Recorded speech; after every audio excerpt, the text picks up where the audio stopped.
यहाँ पे क्राइसिस है, जो लोग देश के साथ हैं उनको डिसएम्पावर किया गया है और अलगाववादी मानसिकता और अलगाववादी राजनीति को लेकर होस्टेज रखा गया है।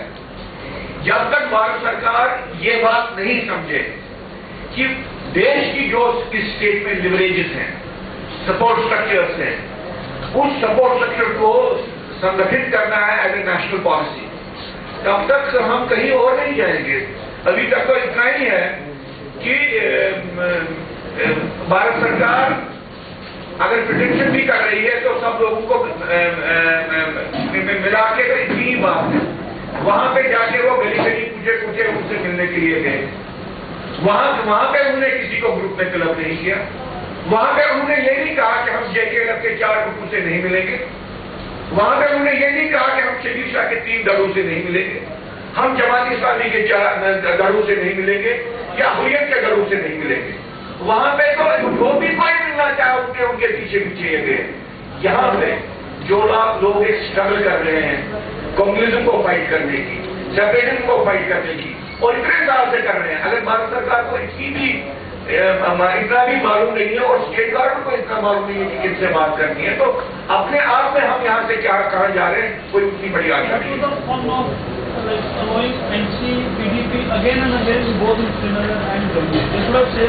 ये हेजमनी की मानसिकता का ये है, तभी हमने उनको ये बात कही है। हमने उनको बोला है कि आपको अपनी सोच को रिकास्ट करना पड़ेगा। हमने उनको कहा कि अभी तक आप कम्युनिज्म को फाइट कर रहे हैं और सेपरेटिज्म को फाइट कर रहे हैं, कम्युनिज्म और सेपरेटिज्म को रिकॉग्नाइज करके। देखिए देखिए मुझे मालूम नहीं है। पहली बात यह है, मैं यहाँ पर रेस्पॉन्सिबिलिटी फिक्स करने के लिए नहीं आया हूँ। नॉर्मली हमको इनवाइट 2 दिन पहले मिलना चाहिए था, हमको नहीं मिला इनवाइट। फिर हमने डिविजनल कमिश्नर को बार-बार फोन किया, होम सेक्रेटरी को बार-बार फोन किया और रिटर्न उनको रिक्वेस्ट दे दी, हमको कोई इनवाइट नहीं आया। और 9 बजे सुबह स्टेट गवर्नमेंट के एक ऑफिसर को कहते हैं कि आप जाएंगे ग्रुप में। क्या मतलब है इसका? हमको जाना चाहिए कि नहीं जाना चाहिए? इनडायरेक्टली शायद हमको बोलेंगे आप नहीं चाहिए। और बाद में जिनको बोल रहे हैं कि नहीं आपको क्या 1 घंटा देंगे, ये अथॉरिटी स्टेट गवर्नमेंट के बोल रहे हैं। हमने बोला कि यहाँ पे जो कोई भी व्यक्ति आते हैं, जो कोई भी लोग आते हैं, अमेरिकन एम्बेसडर आता है, ब्रिटिश एम्बेसडर आता है, उनको कोई तमीज नहीं होती है, वो कोई टाइम फिक्सेशन नहीं करते हैं। और जब आप लोग कश्मीर में अलगाववादियों से मिले, आपने कौन सी टाइम स्पेसिफिकेशन की वहां से? जब आप मीरवाइज से मिलने के लिए गए, जब आप अलीशा गिलानी जो संकीर्ण एक पॉलिटिक्स, एक रिग्रेसिव पॉलिटिक्स, एक एक्सक्लूसिव पॉलिटिक्स की बात कर रहे थे और बगावत की बात कर रहे थे, उसके सामने आप बैठे, तो वहां पे आपने टाइम की बात नहीं की कि उनको कितनी देर बोलना है और आपको कितनी देर बैठना है। यहाँ पे क्यों ये बात कर रहे हैं? ये बात हेजमनी की है।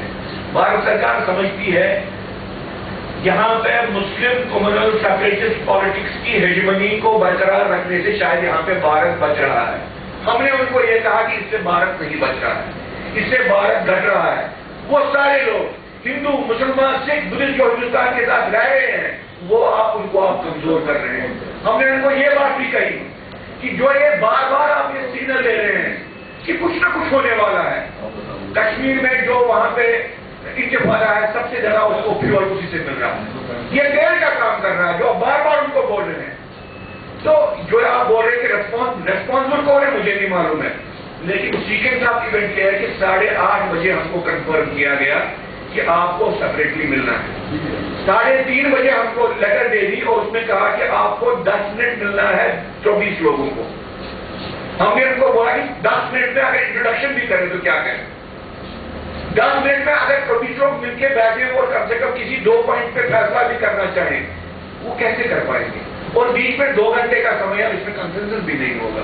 ये क्यों कर रहे थे?